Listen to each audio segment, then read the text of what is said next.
Hello and welcome to the Embodied Women's series. My name is Melissa Mahar, and today I have the amazing, wonderful, beautiful Reese Evans joining us.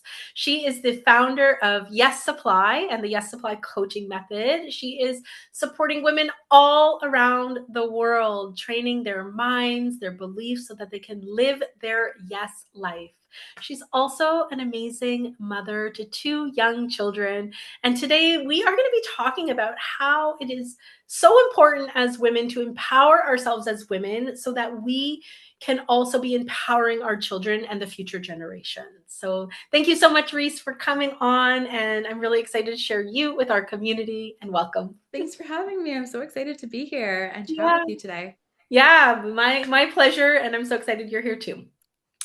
So, Reese, tell me a little bit about your journey as a woman, a businesswoman, and a mom, and how you have been taking care of yourself and focusing on your empowerment as you're giving to other people. And I'm curious if any of that has had to change and morph as you became a mom because you started to realize that there's so much more that you want to be offering to your children. And yeah, let's start there. Yeah, it's so interesting because I think like before I had kids, I realized how much of a responsibility it is because I'm grateful. I was a nanny for a few months as a teenager for a 5-month-old baby. So I know about changing diapers and milk and all the stuff. And then my mom actually, like I have a little brother who's 11 years younger than me. So when I was 12, I was also taking care of a little baby. So I knew a lot about the responsibility, but I didn't realize when you have your own baby how much it takes up of your heart. So, being a business owner and going into motherhood, I thought, like, oh, yeah, I'll have my baby and then I'll go back to work and then just balance everything. So easy. It's going to be so easy. And what I didn't realize is like, you have a baby and it literally is your heart outside of you. And so, even if you have meetings and responsibilities and everything like that, it's so hard to leave your baby. And I know like people talk about mom guilt and mom guilt is a big thing, but also for me, like my heart expanded. It's like I don't want to be away from my babies that much. I want to be around them all the time. I want to know that they're cared for and loved, and I want to be the guidance there for them. So I think that was a big realization that I had that, even though society says like take your 6 weeks and then just hop back into work, we're not quantifying for how much love is a part of Mhm. the process. And for some of us, we want to be around our kids all the time and make it all Yeah. work. Yeah. Oh my gosh, I know. I think it's wild that people, literally give birth to a baby barely healed and are back to work. And I Yeah. know like that can be very challenging for many families to navigate, having somebody stay at home more permanently or full time with the children. And so, yeah, that's definitely a blessing that yeah, I'm grateful that you have the opportunity to give to your children because it's so valuable. And so was there um was there something for you that stands out when you think about the type of mother that you want to be? What were some of those values, those core beliefs that you created on your own, I'll say, like through your self development, your personal growth, your healing journey? Were there some of those core beliefs or those core values that came out from your personal healing journey that are fused in with your parenting now and just like one of those staples in your mothering? For sure. Well, going through NLP trainings and having my own NLP training, I know you know a lot about NLP too. We learn that ages 0 to 7 are so important. And it's like, there's the saying, like, give me the child and I'll show you the man, right? Mm, So the environment that our kids are in from 0 to 7 is so important. But our kids aren't just going to listen to us. Every mom knows that. They're going to model us. So one of the things that I realized is like it's really important for me to, as best as I can, because no one's perfect, but as best as I can, have the routines and the ways of being that I would want my child to be. Mhm. And so I was doing this before, but really prioritizing like eating healthy or fitting in a workout, or if I can't get a workout, going for a walk, being outside, exercising, how I speak about myself, because I Mhm. know they're listening. If I'm standing in the mirror criticizing myself, I'm setting up an environment where they think it's normal to criticize themselves. So I'm really conscientious about how I speak about myself, how I speak about others. I don't gossip, and I especially don't gossip in front of my kids, because yeah, I want them to have habits that are going to support them in being successful and being an ideas person and being collaborative, and not, creating drama or toxicity or whatever for no reason. Um, and also, I really think about identity. So I Mhm. try not to give them labels like, like he's the shy one, or he's the silly one, or Mm. he's the funny one, because we can give them a label instead of them finding out of who they want to be. So Yeah. I just try to create environments where they can explore the things that they're interested in, the things that they like, and then they can ideally decide for themselves what path they want to go on that feels authentic to them as best as Yeah. possible. I love that. Yeah, I always say that to my daughter too. Like, your job in this world is to discover who you are and be it. For sure. And it's so interesting because, like, a lot of kids shows will be like, what do you want to be when you grow up? Yes. As if the only thing that you should aspire to be is a career. And Yep. then, Yep. especially on the kids shows, the only career option is like police officer, Yep. paramedic, Yep. doctor. Firefighter. Yep. It's like, Yep. yeah, it's like all of the like public service jobs, which of Yeah. course I'm so grateful that they all exist. But Yep. I think our kids, we don't even know what jobs are going to exist. Like, did we know that social media and AI and all this stuff? So, like, True. who knows what's going to be here in Yeah. 15, 20 years? So, I like helping them, think about their passions Mhm. and doing like what they love, and growing and creating, because no matter what they love in 15, 20 years, if they're growing, creating, building, and adding value, that could very likely be their career or ambition. Yeah. Yeah, definitely. And like, to take that pressure off of like, you have to go have a job or you have to go to college or university right out of high school. I think that puts a lot of pressure on youth at 18, 20 years old to be like, so what do you want to go spend like $50,000 on in Yeah, university, when it's like, whoa, I don't even know who I am. My brain isn't even fully developed yet. And like, yeah, giving them that space to explore. I for know sure. one entrepreneur, Gary Vee, somebody I just like love because he's just so bold and direct. And he's like, your 20s are all about like just going and trying things and making mistakes and screwing up and like figuring it out. And Hmm. I like that approach because it's like it takes some pressure off and it allows those young adults to then be discovering who they are and finding their gifts and their passions. And yeah. I'm really excited about where the world is going too, with coaching and course Mm. creators, because it used to be, if you want a career, yes, you finish high school and then you have to spend $100,000 on college or university to learn a topic from someone who very likely learned it from a book. Like, Yeah. you learn business from someone who studied business, but did they have a Yeah. business? Yeah. So I'm actually really excited that there's so many courses and coaches and everything out there. Of course, we have to use your discernment to purchase the Mhm. right ones.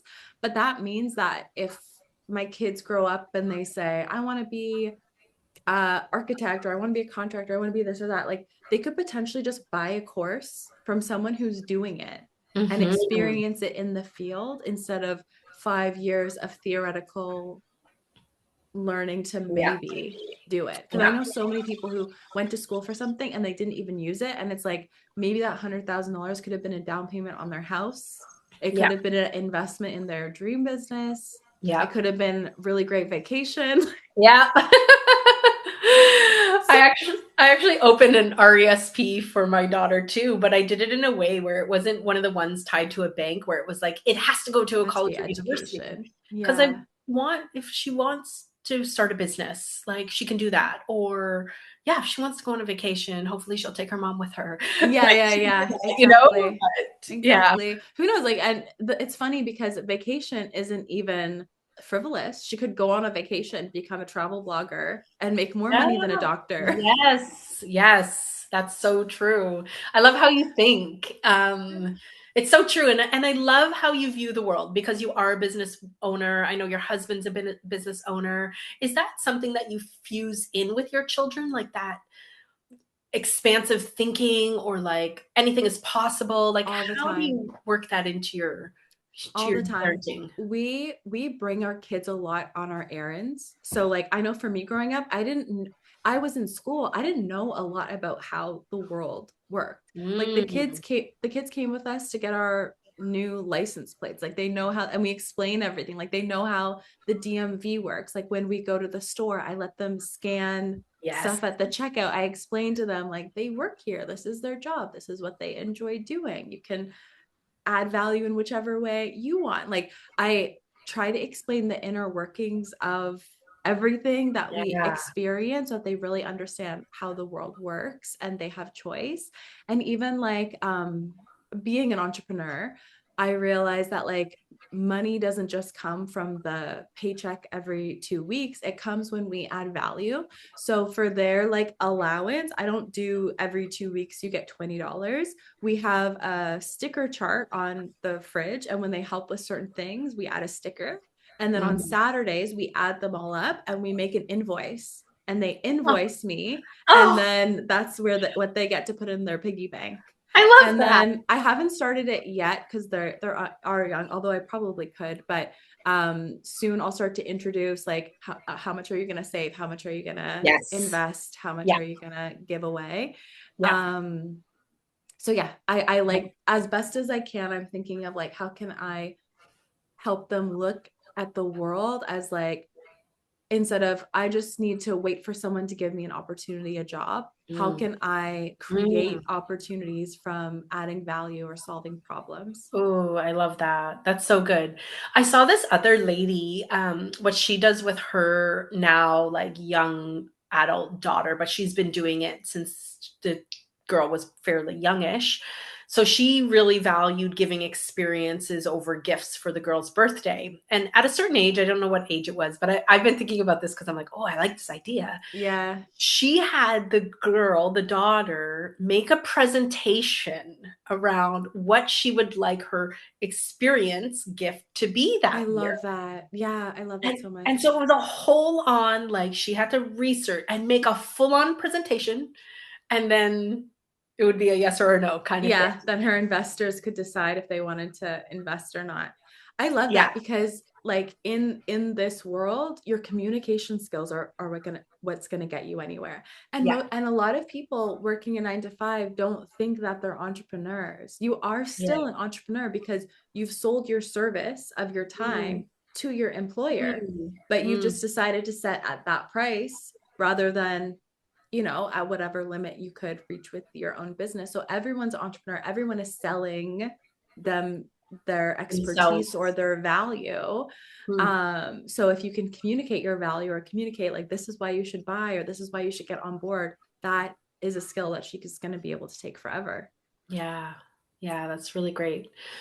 Mm. It's like you don't receive because you don't ask. Ask and you shall receive. It's like if you Yeah. don't even ask, you don't know what you could potentially get. Mhm. Many years ago, when I first started in the world of entrepreneurship, I started in like a wellness network marketing company who was Bob Proctor's wife was on that team. So we had access. Serendipity, We were right? always getting trainings and stuff. And his daughter was a mentor of mine. Like we would read, oh, what was it called? Think We and would Grow read it together Rich? for 30 Science of Getting days. Rich? No, it was That book? a little Oh, paper E that we squared? E squared? Or U no, it was squared? like this. It was no, I do have that book, but it was a paper. I'll find it. I'll find it and I'll mention it because Oh, it was a. by It like was. Thomas It was. Troward? It would take like maybe 20 minutes to read. Her and I would go back and forth. I can't remember. Oh, I wish I Yeah. could remember right now. It Was might it come back to Thomas me. Troward? I'm not sure. Okay. um, I can't remember, but nonetheless, she would always say to me, if you don't ask, the answer will always be no. And I so love I that. always take that with me. And I always ask for things because there's such power in it, first of all, because you're declaring your desire, and that can often be vulnerable.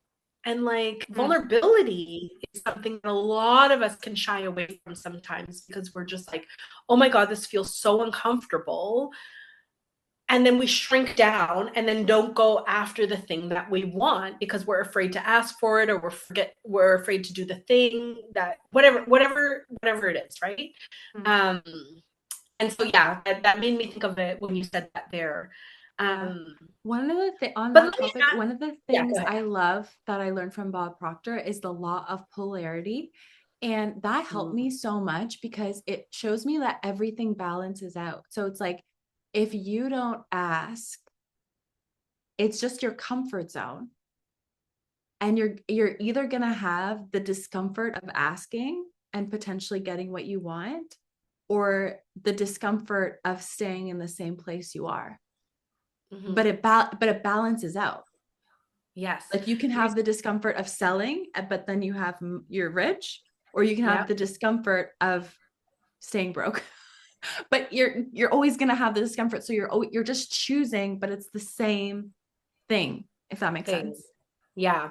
My screen disconnected quickly I saw there. I don't that. know if you, okay, I apologize for that and Don't everybody worry. watching. Can you say one more time for me? Like, so I got the part you love the law of polarity.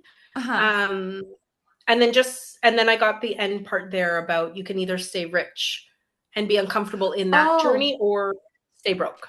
yeah, because we were talking about like if you don't ask, you don't get. So a Yeah, lot of people don't ask and they stay in the discomfort of not having. right, And they think that it's safer, but it's just what you're used to. It's just your comfort zone because right. you could also have the discomfort of asking, but now you Mhm. get it balanced with the comfort of having what you want. So it's like everything always balances out. So it's like you can have the discomfort of asking, but then you're rich, or you have the comfort of staying where you are, but then you have the discomfort of being Mm, broke. I love it. But Yeah. it's all balanced in a way. And it's all a choice. It's all a choice. It's Yeah, literally just a choice. Yeah. yeah, yeah. Okay, so Reese, what is the most powerful thing a mother can model for her children, and how do you go about living that in your own life? That's such a good question. I think the most powerful thing that a mother can model for her children is being true to the vision that you have for your life. And maybe it's a vision that God gave you. Like you're supposed to homeschool, or you're supposed to live this type of life. You're supposed to have the career, you're supposed to move here. I think if you have that vision, but then you stay where you are because of fear, then you're Mhm, modeling fear to your children, or you're modeling that's too big, or I could never get it, or I don't know where to start, so I'm just going to do this. But if you know what you want to create and you go after it in faith, then you're modeling to your children that anything is possible. That if mhm, they work hard or they're willing to figure things out, they can create the life that they want. They can have the outcomes that they want. They can have the circumstances that they want. Because, you know, at the end of the day, we don't know what the future is going to hold. We don't know what the world is going to look like in 20 years. But what we do know is if you're willing to figure things out and think for yourself and problem solve and be resilient and be a leader, you're going to be a lot better off than the person who's only staying in the same place and just doing what they're told. mhm. Yes, yes, yes, yes. And I love that you said too, like about being able to think for yourself and those elements. It's really important as our little ones are growing as well, because with the age of AI technology coming in and all this stuff, discernment is going to be key. And Mm-hmm. they are going to have to, critical thinking is, it's not so common. And For we need to sure. teach that to our children. There's videos that I see sometimes that I'm like, I thought it was real, and then it's not actually real. Like I don't even know how Yeah. Yeah. like tricky it's going to be to discern. Yeah. Yeah. One of my, yeah, there's so much that's out there and changing, and yeah, it's gonna be interesting times. But I think, as you said too, like rooted in ourself, rooted in our heart, rooted in knowing ourselves and aligning ourselves with God, like that is going to serve us and serve our children as we move forward, Mm-hmm. with these very interesting times to come. But it is Yeah. a very exciting time to be alive, that's for For sure. sure. And I feel like we need to get off of our screens and get back into real life, like Yeah. real life doing business, real life Mm. connecting, Yeah. dinner parties, going Yeah. for walks in nature. Yeah. I hear from a lot of my clients saying like, I don't want to post on social media. Like social media is draining me, da, da, da, da. And I get it. And if you can market without social media, go for it. But also too, it's like, look at what's your relationship with social media, because you can just use it as a tool to share your message, Mm. post, and log out or turn off the phone or Yeah. whatever. I feel like where people are getting burnt out with social media but not realizing it is they're scrolling for 20 minutes before they post, and they're like putting their brain in a blender. Hmm. Right? But it's like, think about like, how do I actually want to use this tool to support me or support my business or support my mission, and use it for that, and then try to minimize the garbage Hmm. Yeah, that's and so the valuable. fighting and the drama and Yeah. all the other distractions that come along with it. Yeah. Yep. Even if your feed is full of positivity, it's still mindless scrolling when we go Yes. through it. Yeah. Yeah, exactly. Beautiful. Amazing. Okay, so my last question to you would be, what advice do you have to for mothers or caregivers or anybody, focusing on raising the future generations? And maybe if they're seeing their blind spots, or they're seeing some weaknesses that they recognize might be passing down some not so great stuff. What would you say to them, and how could they get the help in shifting out of that? Yeah, not to toot my own horn, and you don't even necessarily have to go through my course, but learn NLP. Like, even if you take a Yeah. beginner NLP class, because like I think God gave us the world's most powerful supercomputer, our brains, our minds, but most of us don't have the user's manual, and how Mm. NLP acts is like the user's manual. So people think that if they have a certain habit or a way of being, they're stuck like that. Like, oh, I've Mhm. always been like that. I've always eaten a bag of chips before bed, so I have to keep eating a bag. I've always been slow at reading, so I have to be like that. And that's not how our beautiful brains are. We have Mhm. neuroplasticity. Everything can change. Our eating habits and weight loss or weight goals, our relationships. Even if I always attract the worst men or I always attract the worst partner. Okay, that was in the past, but that can change. You can heal or shift the perspective or whatever it is, and you can find new people, you can be around new circles of people. And same with money. I've always been broke, I've always struggled with money, I always haven't been able to keep up with bills. Okay, that's the past, but the new way of being can think differently about money, manage money differently, save differently, invest differently. Like, you can learn even when it's hard. I took an investing course like a year ago, and it was hard and my brain was mumbo jumboed, but I know our brains learn through repetition. So I just listened to the same video 7 times until something clicked. Sometimes it didn't Right. even click when I was watching the video. I'd be doing something else and I'd be like, oh, that's what that means. So like everything can change. So that's why I love NLP, because it just shows you, how our mind processes information, how we delete, distort information, um, how we can change a habit. It doesn't have to take 21 days. It could take 21 minutes with the right Mm. technique. I had like one of my sons had something that was showing up, like he got scared about something, and then he had something that was showing up like a phobia. And I used I kind of like turned it into like a play version of it, and I used the phobia model on him, and it went away. Like, Amazing. these techniques are so powerful, and people, like, it makes me sad because people struggle like, oh, he's always been like this, she's always been like this, I'm stuck like this. It's like, maybe try working with the mind the way that it works, and you might be able to move through it. And I'm not saying everything is fixable, there are some Yeah. things that Mhm. aren't, but I think a lot more things are fixable than we think. Yeah, I More agree. changeable than we think. Yeah, I agree. And I think it takes, the right tools and patience and consistency and all that kind of stuff. And we can. And you and I are both people who can attest to that in our own lives. Um, so yeah, thank you so much for Thank everything you. that you I wish shared we today. had more time. Yeah, no We could do a worries. part two another time if you want. I definitely see this as something that's going to continue to move forward. If people want to get in touch with you and learn about you or follow you online, what's the best way for them to do that? You can find me on Instagram at Yes Supply, or you can go to my website, yessupply.co. And we have tons of free trainings and free webinars and worksheets and workbooks to help you understand your subconscious mind. And actually, I think the best place if you're getting started with it is my app. So if you go to yessupply.co/app, it's the full user's manual to your subconscious mind. So it's a great place to start. Love it. Amazing. Thank you Thanks so for much. having me. It was so Yeah, I nice. really appreciate it. And we'll talk to you soon. Thanks, Okay, Reese. bye. Bye.